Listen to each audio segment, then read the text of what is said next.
নমস্কাৰ বন্ধুসকল, মই হাতীমা আজি আকৌ পুনৰ আপোনালোকৰ মাজলৈ উপস্থিত হ'লোহি। আজি মোৰ আলোচ্য বিষয় হ'ব কোমোৰা খেতি। তো ইয়াত অলৰেডি 1.5 বিঘা মাটি কোমোৰা খেতি কৰিছোঁ। তো আমাৰ দুজন দাদা আহি আমাৰ মাজত উপস্থিত হৈছেহি। দাদা নমস্কাৰ। নমস্কাৰ। আচ্ছা, কথা হ'ল আপোনালোকৰ কোম্পানীটোৰ নাম কি আছিল? Care life science private limited. আচ্ছা, এতিয়া আপোনালোকৰ ঔষধখিনি কি ঔষধ আছিল আমাৰ দাদা বাইদেউসকলক অকণমান দেখুৱাই দিব। তাৰমানে এনটো ফাৰ্ষ্ট টাইম দেখুৱাই দিয়ক কোনটো ঔষধ আপোনালোকৰ। মানে আমাৰ তাত ইমান লিফলেট নাই বাৰু। আচ্ছা, হ'লেও বাৰু প্ৰেছক্ৰিপশ্যন পেডত মই দেখাব পাৰিম। আচ্ছা, এয়া আপুনি চাব পাৰে। এই পুষক পাৱাৰ হয়, আপোনালোকে মাৰে। এই কেমেট হয়, এই ফিলিক্স ছুপাৰ, এয়া হ'ল আপোনাৰ কেভিন, এয়া হ'ল ক্লেক্সি গ'ল্ড, কিতাপ এছ পি, এনে মোৰ বহুত প্ৰডাক্ট আছে। ইক্কা কিতাপটো আপোনালোকৰে হয়, কিতাপ আমাৰে বহুত ভাল ঔষধটো, বহুত ভাল হয়। হয়। আচ্ছা, এই মাজে মাজে আপোনালোকক মাজে মাজে যে হেৰি কৰি থাকোঁ, আপোনালোকক অকণমান গুৰুত্ব দিব লাগে। মই কি কথাখিনি কৈছোঁ, এই কথাখিনিৰ ওপৰত যদি আপোনালোকে গুৰুত্ব দিয়ে বা আপোনালোকৰ যিখিনি কথাৰ ওপৰত মই ভিত্তি কৰে আপোনালোকক মই ভিডিঅ' দি আছোঁ। দাদাই আজি চাওক এনেধৰণৰ ঔষধ লৈ আহিছে। এই ঔষধবিলাক তাৰমানে কি, এতিয়া বৰ্তমান মই কথাখিনি আপোনালোকক ধুনীয়াকৈ বুজাই দিছোঁ।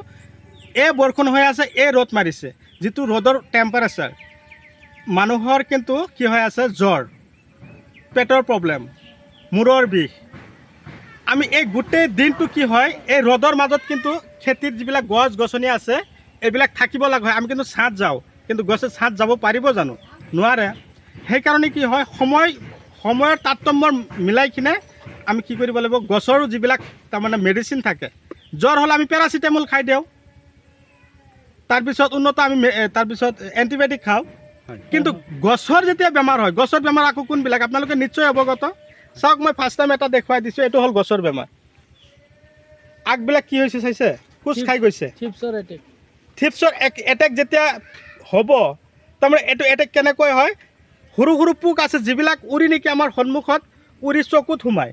বাইক চলাই যাওঁতে সেই পোকবিলাকে দিনৰ ভাগতে কি কৰে, আমাৰ চকু গোটেই দিন ঠিকে থাকে, সন্মুখত যেতিয়া আমি সন্ধিয়াৰ মুহূৰ্তত বাইক চলাই থাকোঁ তেতিয়া আমাৰ চকুত সোমাই যায় হয়তো।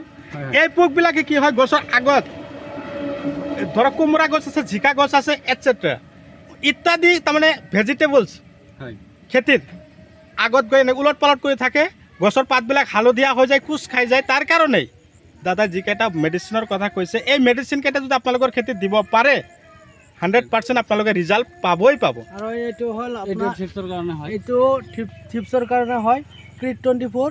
ইয়াৰ কেমিকেল হ'ল ক্লৰফেনাফায়াৰ। ইয়াৰ মানে আমাৰ কেয়াৰ লাইফ সায়েন্সৰ নতুন এটা প্ৰডাক্ট লৈ আহিছে, যিয়ে নেকি আপোনাৰ যিকোনো পোকৰ কাৰণে এইটো এটাই ওৱান মেন আৰ্মি, এটাই কাম। যেনিবা আপোনাৰ থিপছ পাইছে, এয়া অলপ আগত দেখালে আপুনি, আগটো অলপ কোচ খাই গৈছে, তেনেকুৱা ধৰণৰ সমস্যা হ'লে এইটোৱে ব্যৱহাৰ কৰক। আপুনি এবাৰ স্প্ৰে কৰাৰ লগে লগে আপোনাৰ 21 দিনৰ মূৰত স্প্ৰে কৰিব নালাগে। 21 দিনৰ মূৰত আছে। দাদা ধুনীয়া কথা কৈছে। ইয়াৰ বেনিফিট আৰু আছে।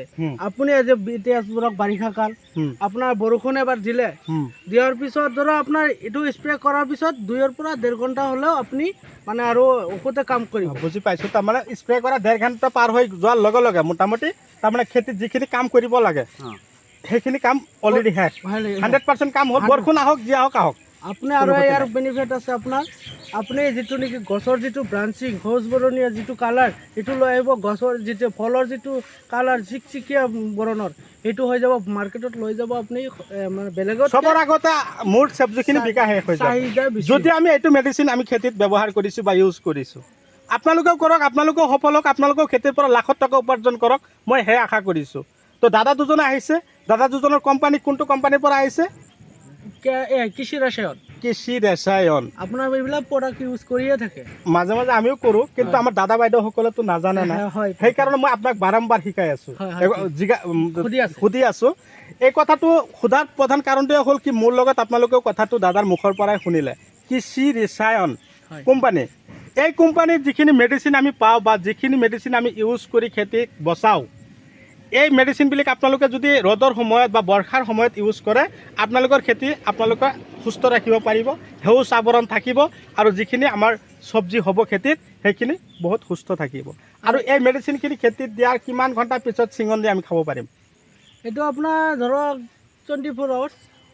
মোটামুটি 24 ঘণ্টা হয় 24 ঘণ্টাৰ পিছত আমি গছৰ পৰা ফলটো ছিঙন খাব পাৰি এইখিনিতে মই আৰু এটা কথা কওঁ যেনেবা ধৰক এইটো আপুনি গছ চালে এইটো এটা গ'ল বেমাৰ বুলি ক'লে এইটো হ'ল ফাংগিচাইড ফাংগিচাইড এইটো আপোনাৰ ফাৰ্ষ্ট টাইম যিটো হ'ব আপোনাক মই ছিঙি দেখাইছোঁ আপোনালোকক এইটো হ'ল ফাৰ্ষ্ট টাইম হ'ব মানে হালধীয়া বৰণৰ হা আৰু ফুট ধৰণৰ এইটো লাষ্ট পৰ্যায়ে এয়া চাব পুৰি গৈ আছে ইয়াৰ কাৰণে আপুনি ফ্লিক্স চুপাৰ মাৰক 100% ভাল হ'ব ফ্লিক্স চুপাৰ আপোনালোকে কোনটো মই দেখাই আছোঁ মোৰ তাত লিফলেট নাই বাৰু কিন্তু এইটো আছে নহয় এইটো হয় ফ্লিক্স চুপাৰ এইটো মাৰক আপুনি যিটো নেকি আপুনি সুস্থ গছতো মাৰিব পাৰে যিটো গছত বেমাৰ আছে সেই বেমাৰ ভাল কৰিব আৰু যিটো গছত বেমাৰ নাই আপুনি মানে নতুনকৈ কোনো ভাইৰাছ বা আপোনাৰ বেমাৰ নধৰে আচ্ছা গছৰ ভিটামিনৰ কাম কৰি যাব তেতিয়া আচ্ছা বেমাৰ নাই মোৰ ইউটিউব চেনেল নিশ্চয় আপোনালোকে ভিডিঅ' পায় আচ্ছা মোৰ যিখিনি ভিডিঅ' আপোনালোকে পাই আছে আপোনালোকৰ লগতে বেলেগো তাৰমানে কি এক্ষেত্ৰত নিশ্চয় কামত আহিছে বাৰু আচ্ছা ফেচবুক পেজত যিখিনি ভিডিঅ' দিয়া আছোঁ আপোনালোকেতো পাই আছে পাইখিনি আপোনালোকে মোক ওচৰত আহিছে মই ভাবিছোঁ এতিয়া আপুনি কৈছে যে যিখিনি মেডিচিন যাতে খেতিত এই বৰ্তমান সময়ত তাৰমানে বৰ্ষাৰ সময় জুন জুলাই আগষ্ট এই 3টা মাহ কিন্তু পুৰা বৰষুণ এই ৰ'দ মাৰিছে সেই বৰষুণ দি আছে এই মুহূৰ্তত আপোনালোকৰ যিখিনি মেডিচিনৰ কথা ক'লে কোম্পানীত এই মেডিচিনখিনি খেতিত দিলে গছ সুস্থ মই মানি লৈছোঁ এতিয়া কথা হ'ল মোৰ পেজটো আপোনালোকে পাইছে কাৰণে আপোনালোকে ওচৰত আহিছে তাৰ কাৰণে আপোনালোকক অশেষ ধন্যবাদ আচ্ছা মোৰ পেজটো চাই যাতে দাদা বাইদেউসকলে উপকৃত হয় তাৰ কাৰণে আপুনি অকণমান কথা কৈ দিয়ক হয় মই মানে ইফালে মানে দাদাক লগ পাম বুলি মই ভবা নাছিলোঁ কিন্তু আমি ইফালে ডিউটি কৰি যাই আছোঁ হঠাতে দেখা পালোঁ দাদাৰ ভিডিঅ' আগে পিছে মই চাই থাকোঁত মানে দাদাই ভালে মানে মটিভেশ্যন দিয়ে খেতিৰ বিষয়ে মানে আৰু দাদা আজি লগ পোৱাৰ পিছত দাদাক সুধিলোঁ দাদা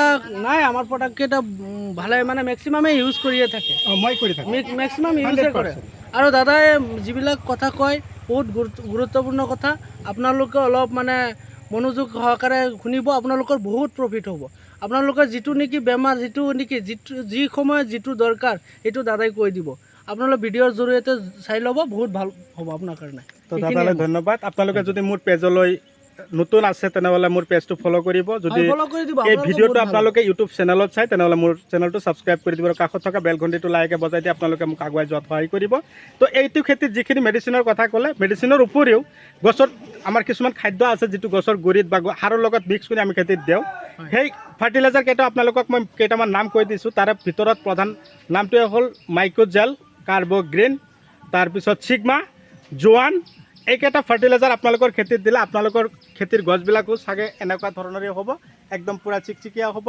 একদম সেউজ আৱৰণ হৈ যাব আমাৰ অসমৰ মাটি কিন্তু খেতি বাতিৰ কাৰণে অতিকে উপযোগী সেইকাৰণে আপোনালোকৰ খেতি কৰক আপোনালোকৰ খেতি সুস্থ থাকক আপোনালোকৰ লাখত টকা ইনকাম কৰক তাৰে কামনা লৈ আজিৰ ভিডিঅ' মই এইখিনিতে অন্ত মাৰিছোঁ পৰৱৰ্তী ভিডিঅ'ত পুনৰাই লগ পাম ধন্যবাদ থেংক ইউ